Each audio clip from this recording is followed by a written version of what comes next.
Olá, boa tarde. Veja os destaques de hoje do portal da Assembleia. Os principais assuntos debatidos na sessão plenária desta terça-feira. CCJ aprova a medida provisória do Executivo que assegura a manutenção do transporte aquaviário intermunicipal. Profissionais de serviços de mototáxis e aplicativos são incluídos no programa Mais Renda do Governo do Estado. No Dia do Patrimônio Cultural, os casarões do Centro Histórico padecem com menos recursos do governo federal. E a partir de hoje você acompanha a série Lições da Pandemia, com exemplos de quem se reinventou em meio à tristeza causada pela Covid-19. É agora no portal da Assembleia.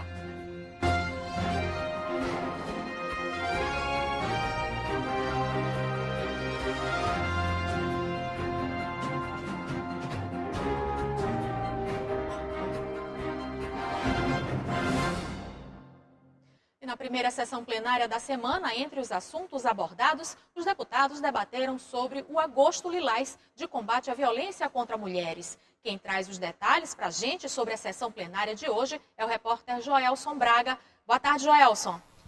Olá, Eli, boa tarde a você, boa tarde a todos que nos assistem. A sessão plenária terminou ainda há pouco, por volta de meio-dia, e com uma frequência bastante alta aqui de parlamentares no plenário da Assembleia Legislativa. Durante a ordem do dia, 21 itens foram analisados, entre projetos de lei, projeto de resolução e requerimento. Eu destacaria aqui um projeto de lei de autoria do deputado Glauber Cutrim, que inclusive é o vice-presidente da Assembleia, que trata sobre a sanitização de ambientes públicos e privados em todo o estado do Maranhão, né? O objetivo desse projeto é frear, né, a transmissão de doenças infecto-contagiosas. O projeto foi aprovado já em segundo turno e segue para a sanção do governador Flávio Dino. Agora, durante a sessão, vários parlamentares se pronunciaram e eu preparei aqui um resumo para quem está nos assistindo acompanhar o que foi discutido aqui na Assembleia Legislativa do estado do Maranhão na sessão de hoje. Acompanhe. Os pronunciamentos na sessão foram abertos pelo deputado Luiz Henrique Lula da Silva. O parlamentar tratou do Agosto Lilás, mês de reflexões sobre a violência contra as mulheres. O parlamentar destacou ainda a indicação ao governo do estado para a instalação de 15 casas da mulher brasileira no Maranhão. Fizemos indicação de 15 novas casas para que o governo do estado espalhe essas casas pelas 15 macro-regiões do estado, além das 2 já atendidas. O deputado Marcos Caldas ressaltou o encontro político na cidade de Imperatriz, onde várias lideranças estiveram presentes. E este também foi o tema do pronunciamento do deputado Neto Evangelista. O deputado Dr. Iglesio, por meio de participação online, falou ao vivo direto do residencial Bela Vista, no bairro do Turu, e demonstrou preocupação com reintegração de posse no local. Já o deputado Wellington do Curso, também pelo sistema remoto, trouxe para a sessão um caso ocorrido em Imperatriz, onde uma cadeirante teria sido constrangida. Receba a nossa solidariedade, o nosso apoio. Já estamos acionando a Azul, os funcionários da Azul, pelo total desrespeito a uma maranhense, a uma mulher e a uma cadeirante. A deputada Andréia Martins Rezende usou o grande expediente para solicitar ao governo melhorias no acesso aos cadeirantes em todo o estado e citou o caso das praias na Avenida Litorânea. Protocolei uma indicação pedindo ao governador Flávio Dino que faça descidas nesse novo prolongamento da litorânea para que qualquer cadeirante, para que qualquer pessoa com mobilidade reduzida, para que até para o movimento de carrinhos de bebê consiga se descer do calçadão até a praia. O deputado Antônio Pereira tratou de melhorias no hospital do município de Senador La Roque. Já o deputado professor Marco Aurélio repercutiu o título de cidadão imperatrizense concedido ao presidente da Assembleia Legislativa do Maranhão, deputado Otelino Neto. Melhor do que receber honras é merecê-las. Vossa Excelência merece e recebeu essa honraria. E eu sei que irá sempre guardar esta homenagem, este reconhecimento, como uma responsabilidade que Vossa Excelência passa a ter ainda mais com a nossa cidade. O deputado Otelino Neto agradeceu a homenagem recebida na Câmara de Vereadores de Imperatriz. Eu fiquei realmente muito honrado com o título de cidadão imperatrizense. Isso reforça os laços afetivos com a cidade, naturalmente o compromisso em sempre poder ajudar a cidade, não só diretamente, como já o fiz em outro momento, disponibilizando emenda, mas defendendo as bandeiras da cidade de Imperatriz. O último pronunciamento na sessão foi da deputada Mical Damasceno. A parlamentar se posicionou contrária à prisão do ex-deputado e presidente do PTB, Roberto Jefferson. Daqui a pouquinho a gente volta a conversar com o Joelson Braga. E parlamentares que fazem parte da Comissão de Constituição, Justiça e Cidadania da Assembleia Legislativa se reuniram hoje para analisar 45 itens propostos. Entre os destaques, a medida provisória do Executivo que prevê recursos públicos na manutenção do serviço aquaviário intermunicipal. Na reunião da Comissão de Constituição, Justiça e Cidadania desta terça-feira, os deputados Neto Evangelista, Ciro Neto, Adelmo Soares, Rafael Leitoa e Antônio Pereira analisaram projetos de lei, moções, projetos de decreto legislativo e medidas provisórias. Entre os itens analisados durante a reunião estão o pedido de reconhecimento de estado de calamidade pública no município de Pindaré-Mirim, que ainda sofre por causa da Covid-19, e uma medida provisória do Executivo que trata da utilização de recursos públicos na manutenção dos serviços de transportes aquaviários intermunicipais. O presidente da CCJ fez um balanço da reunião. É mais uma sessão da Comissão de Constituição e Justiça, destacando aqui a aprovação da medida provisória do governo do Estado, que visa melhorar, garantir os serviços do ferryboat no nosso Estado, que estão realmente em situação muito difícil, e o governo vai intervir para poder melhorar a qualidade de vida da população, principalmente no que diz respeito ao transporte. Mais uma vez, estamos felizes por ter feito uma sessão rápida, mas mesmo muito objetiva, que possa ajudar a desenvolver o povo do Maranhão. E veja no próximo bloco, a Assembleia Legislativa aprova a inclusão de taxistas, mototaxistas e profissionais do transporte por aplicativo no programa Mais Renda do Governo do Estado. E o alerta com os perigos da exposição de crianças e adolescentes na internet. A gente acompanha logo após o intervalo.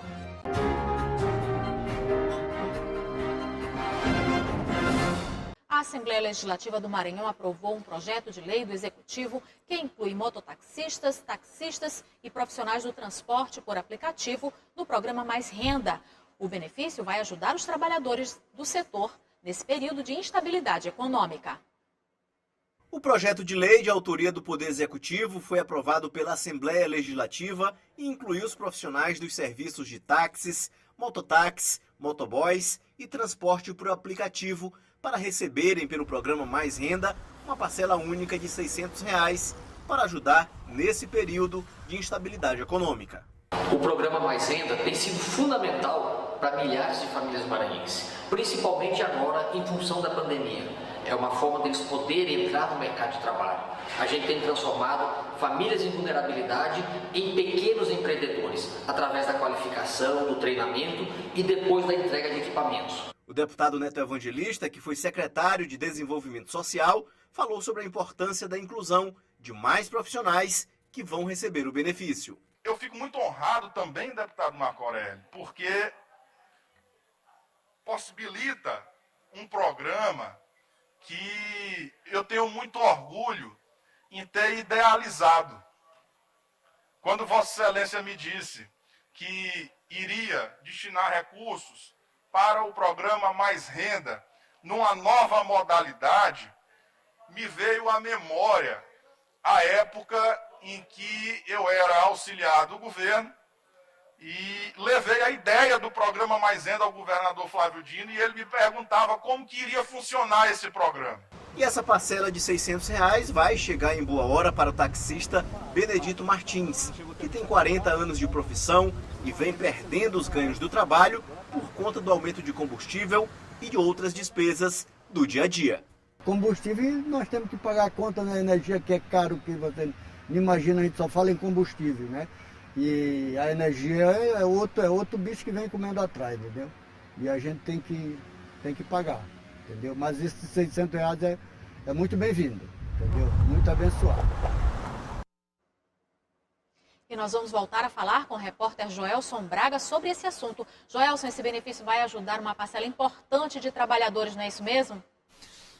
Verdade, ali, principalmente nesse momento, né, com a pandemia, muitos profissionais ficaram desempregados. No Brasil já são cerca de 15 milhões de desempregados e muita gente migrou para essas profissões.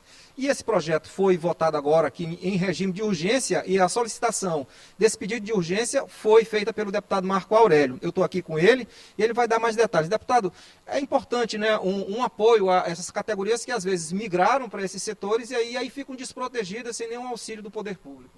Boa tarde, Joelson. Boa tarde, Eli e todos os telespectadores. Verdade, essas foram algumas das categorias mais prejudicadas na pandemia. Em Imperatriz, que o pico da pandemia foi fevereiro, março, abril, maio, nós tivemos um momento em que muitos desses profissionais não conseguiram sequer pagar a prestação do carro ou da moto. Tempos que de repente não se pegava uma única corrida no dia. E muitos desses profissionais, em condições normais, jamais precisariam de algum tipo de auxílio governamental. E às vezes precisavam até de cestas básicas. Em condições normais eles não precisariam, porque a sua atividade garantia o sustento pleno da família.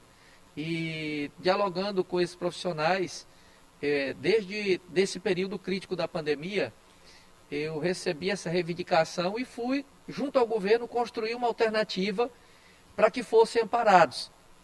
E dialoguei com o próprio governador Flávio Dino, com a Secretaria de Desenvolvimento Social do Estado, através do secretário Márcio Neiser, e pensamos então um caminho que seria incluí-los no programa Mais Renda, que já é um programa instituído de forma organizada, como programa de governo mesmo, e dentro do Mais Renda há caminho jurídico para atendê-los, para acolhê-los.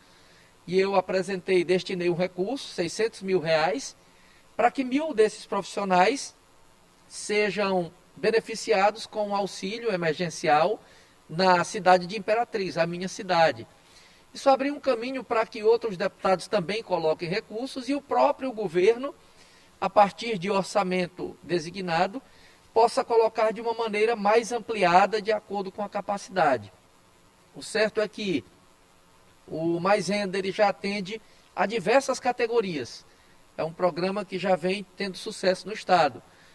O governo do Estado pôde alcançar várias categorias com auxílios, como é o caso dos catadores de materiais recicláveis, o setor cultural e vários outros.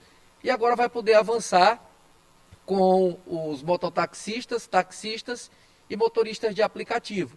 Inicialmente a partir de Imperatriz com esse recurso que eu destinei, mas está então, a partir da aprovação dessa lei e da sanção do governador, está criado o caminho jurídico para que se possa inclusive colocar auxílios para essas categorias, uma vez que sejam regulamentados a partir de editais que saiam pela Secretaria de Desenvolvimento Social do Estado. O deputado Marco Aurélio nasceu com Marco Aurélio, mas carrega no nome, né, a bandeira da educação, que é professor Marco Aurélio, é o nome parlamentar dele. E tem sido, na verdade, sua bandeira aí desde a legislação passada, quando o senhor pleiteou aquelas vagas no Enem, né, os estudantes maranhenses, né, a questão da nota também, foi um lutador pela UEMA-Sul, e agora hoje o senhor anunciou recursos para o IFMA da bancada federal. O que isso representa, deputado? Eu tenho vivido diretamente essa realidade do ensino e em Imperatriz, o IFMA, por exemplo, que é um campus que já tem várias décadas, mas nesse momento ele vive, a exemplo de todos os institutos federais e universidades federais, um momento muito difícil por falta de investimentos do governo federal. O custeio foi diminuído e investimento nem se fala. E no último sábado, convidei, junto com o presidente Otelino, quando da estada deles em Imperatriz, convidei o senador Everton, convidamos juntos, e ao lado do deputado federal Gil Cutrim, e uma integração da bancada federal maranhense para que possa dar um apoio ao IFMA, que tem desafios grandes. A exemplo da construção de um bloco de salas para implantar um curso já aprovado de engenharia civil, a exemplo de acervo e mobília para a biblioteca, que está pronta, mas não tem livro e não tem investimento do governo federal. A exemplo de outras demandas da instituição. O senador Everton abraçou essa causa, vai conseguir fazer uma articulação com toda a bancada para, dentre tantas demandas que tem, poderem priorizar essa causa. Estará articulando também com o presidente do Senado, Rodrigo Pacheco, e eu saí muito animado junto com toda a comunidade acadêmica para que investimentos importantes sejam feitos naquela instituição. Deputado, eu queria agradecer a sua participação, né, disponibilizar seu tempo nesse horário para atender a gente, e fica aberto aqui o microfone para suas considerações finais. Eu que agradeço. Obrigado a todos. Quero destacar o trabalho da Assembleia como um todo. Todos os parlamentares, sob a liderança do presidente Otelino, a Assembleia tem produzido bastante e tem um desafio cada vez mais de contribuir com o Maranhão. Obrigado. Obrigado, então. Tá, e portanto, Eli, eu volto com você. A gente acabou de conversar aqui com o deputado professor Marco Aurélio, que é lá da região de Imperatriz, e trazendo boas notícias para toda a região. Volto com você. Obrigada, Joelson. E estão abertas as inscrições para estudantes que se interessarem em participar da lista de espera do programa Universidade para Todos, o ProUni. A inscrição pode ser feita hoje e amanhã no prouniportal.mec.gov.br. Os selecionados podem receber bolsas de 50% a 100% em instituições de ensino superior de todo o país. O resultado vai ser divulgado na próxima quarta-feira. E boa parte dos pais tem o hábito de postar fotos ou vídeos dos filhos nas redes sociais. Mas o que pode ser uma postagem inocente para mostrar o cotidiano de uma família pode também representar perigo para crianças e adolescentes. As imagens podem ser usadas por criminosos.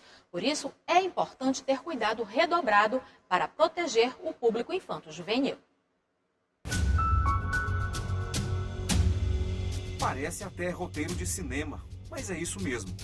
Crianças em todo o mundo viraram alvos de criminosos.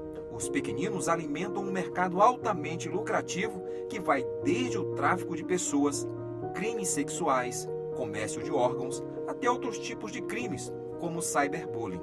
A exposição de imagens e vídeos em rede social pode ser o ponto de partida. O excesso de exposição de crianças e adolescentes pode ter sérias consequências e que deixam traumas para toda a vida, como observa esta psicóloga.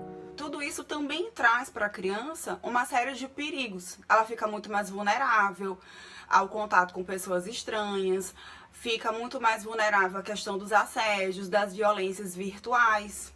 E isso deve ser observado pelos pais. Porque uma vez que a criança passa por algum tipo de violência, isso pode acarretar prejuízos psicológicos para ela, tanto no que se refere ao desenvolvimento, quanto aos aspectos da autoestima, da autoimagem, tanto com relação também aos transtornos, os transtornos depressivos, ansiosos, até o transtorno de estresse pós-traumático. Postagem de foto de criança nua ou seminua, tomando banho ou brincando na praia, pode parecer algo inocente. Contudo, essas mesmas imagens podem ser usadas por redes de pedofilia para exploração sexual comercial. Essas imagens podem ser divulgadas no mundo inteiro em sites de pornografia infantil e em outros tipos de exploração. Este promotor de justiça ressalta que os pais devem tomar cuidado e que as crianças têm o direito da não exposição. A criança, independente da sua idade, ela tem o direito de não desejar ter a sua privacidade exposta a um número absolutamente indeterminável de pessoas e de uma maneira que não se possa ter qualquer controle sobre essa difusão. Isso quer dizer mais ou menos o seguinte: há hoje reconhecido um fenômeno denominado como sharing, que é uma exposição exagerada, exacerbada, indevida da imagem de crianças e adolescentes, principalmente quando essa exposição, segundo os seus próprios critérios dessa criança ou adolescente, podem levá-la a alguma situação ou de bullying, ou de superexposição, ou que possa lhes causar de alguma forma constrangimento. Numa escala elevada de resposta, você pode ter até a caracterização do crime previsto no Estatuto, que é a exposição de criança ou adolescente sob sua vigilância, guarda ou determinação a qualquer forma de constrangimento ou humilhação. O governo federal lançou inclusive uma cartilha com recomendações importantes para a proteção de crianças e adolescentes quando o assunto é internet. A Fernanda é mãe da Helena. Para que a filha tivesse um canal no YouTube, houve negociação. A gente sempre deixa o diálogo aberto entre a gente para conversa. Eu estou sempre próxima, estou sempre vendo, inclusive os conteúdos que ela produz, né? Eu tô sempre, ela geralmente grava vídeos ou na minha presença ou na presença do pai, e muitas vezes a família serve como figuração para os vídeos dela. Até pagamos micos, né? Pagamos muitos micos. Então é isso, eu imagino que seja bem difícil para os pais esse tipo de controle, mas essa foi a forma aqui que a gente encontrou e até agora tá dando muito certo. Desde pequena, desde que eu tinha uns 3, 4 anos, eu sempre queria ter um canal, mas a minha mãe não permitia porque eu ainda era muito pequena. E internet tem essas coisas, né? Alguns hackers e tal. E depois de um tempo a minha mãe deixou, mas ela deixou, mas com algumas condições. O que pais e responsáveis devem ficar atentos é que não há como prever de que forma uma foto ou um vídeo vão repercutir nas redes sociais, podendo virar memes e stickers, aquelas figurinhas do WhatsApp. É que em alguns casos a internet pode ser muito cruel. Por isso é importante ter bom senso e, claro, sempre manter um diálogo. E veja no próximo bloco, no Dia do Patrimônio Histórico e Cultural, os casarões de São Luís padecem com menos recursos do governo federal. E ainda o primeiro episódio da série que vai mostrar quem usou a pandemia como fonte de inspiração. É logo após o intervalo.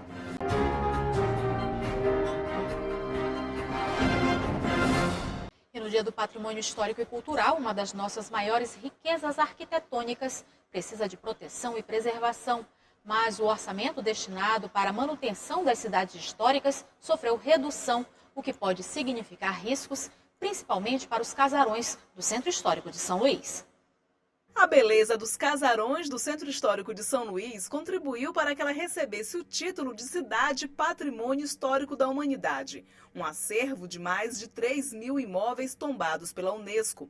O conjunto arquitetônico de São Luís, de fato, é o lugar que carrega o passado da cidade fundada pelos franceses, o presente de um lugar repleto de histórias e o futuro incerto sobre a proteção de tanta riqueza. Patrimônio também da Sabrina, que veio de São Paulo conhecer a capital maranhense. Quando a gente viaja, que a gente consegue realmente ter contato com a nossa história, que vai muito além da onde a gente nasceu, né? A história brasileira, né? Isso é muito importante. Então, principalmente para o turista, poder ter essa oportunidade, né, de conhecer algo tão antigo, eu acho muito importante. Eu acho que tem que ter esse investimento. Todo patrimônio histórico como este necessita de preservação. No entanto, o orçamento federal destinado aos cuidados com as cidades históricas teve uma grande redução nos últimos 2 anos.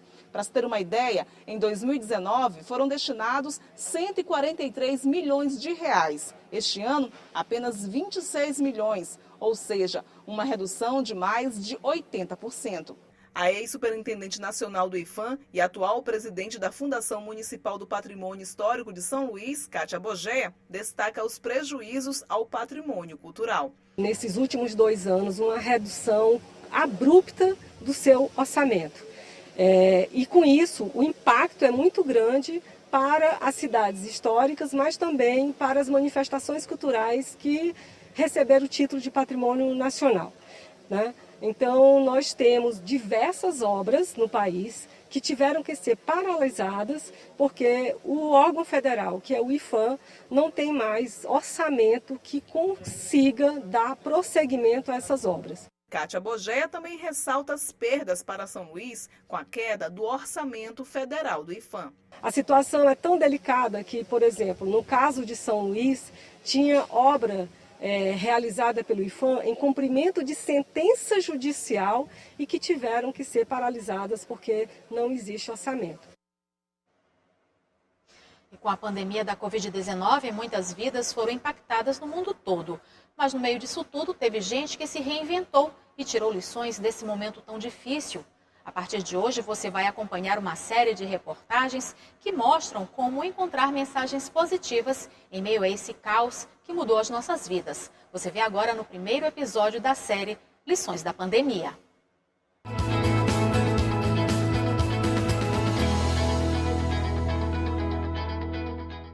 Você deve ter uma história ou uma experiência quando o assunto é pandemia Covid-19. Uma história triste, uma experiência com algum familiar que contraiu a doença. E quando esses relatos viram livro? Foi a ideia que a Gabriela e a Letícia, estudantes do curso de letras da UEMA, tiveram. Junto com alunos de uma rede pública de ensino, criaram um livro que traz memórias da pandemia. Então, Letícia, como é que surgiu a ideia de trazer um livro que fala sobre memórias da pandemia da Covid-19? A ideia surgiu a partir de valorizar a escrita autoral dos alunos. Então, a pandemia só apenas foi pretexto para a gente criar o livro digital com eles. E aí foram alunos que escreveram contos, crônicas, poemas? Isso mesmo, eles escreveram contos, crônicas e poemas dentro da temática que era Memórias da Pandemia. E Gabriela, vocês se surpreenderam com o resultado? São relatos, experiências que chegam a emocionar o leitor? Com certeza. Como a Letícia falou, nós tivemos como principal objetivo valorizar a autoria dos alunos, visando a autonomia. Porque assim, eles eram protagonistas no texto, mas eles viram que também podem ser protagonistas na vida. Mudar ativamente e criticamente o mundo ao seu redor. Então, pandemia também foi incentivo, despertou esse olhar voltado também para a literatura? Com certeza. Para a arte em geral, porque a arte é um grande alívio, é um alento, é uma forma também de desabafo e de relatar esse momento que está sendo complicado para todos nós, mas eles deixaram a esperança de que vai passar. A dupla desafiou este ano uma turma de alunos do 9º ano do ensino fundamental de uma escola pública de São Luís a escreverem crônicas, contos ou poemas com a temática da Covid-19. E o resultado foi surpreendente. É estranho pensar que aprendemos ainda mais o sentido de coletividade e empatia com o vírus. Afinal, é isso que tem nos mantido vivos. Sara Vitória Cunha Monteles. Bem, eu me sinto realizada como estudante e como estagiária e como futura professora, pois esse foi o meu primeiro estágio e nós tivemos um resultado muito bom, que foi um livro, formado pelos textos dos alunos, textos variados de gêneros como conto, crônica ou poema, eles ficaram livres, mas a mesma temática, Você deve estar se perguntando, cadê o livro? Ele está aqui, disponível na internet com acesso livre nas redes sociais. São 15 textos e quase 30 páginas de histórias que chegam a emocionar memórias da pandemia. Foi maravilhoso ter visto como esses alunos conseguiram escrever de forma tão intimista seus textos. Eles realmente colocaram suas impressões, suas vivências, eles colocaram seus relatos, tudo isso dentro de um texto literário. Para isso, para a gente foi maravilhoso. Agora, as meninas sonham em publicar a obra em papel e participar, quem sabe, de uma feira de livros, em um dia que a pandemia já esteja apenas nas memórias. Milhões de mortes tiveram no mundo inteiro. Então, nesse momento, o amor vem primeiro. Bruna Dias Barros.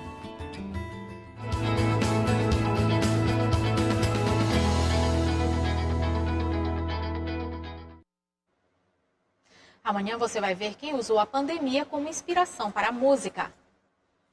O Portal da Assembleia fica por aqui. Para rever as reportagens de hoje, acesse o site al.ma.leg.br/tv. Uma ótima tarde para você. A gente volta a se encontrar amanhã. Até lá!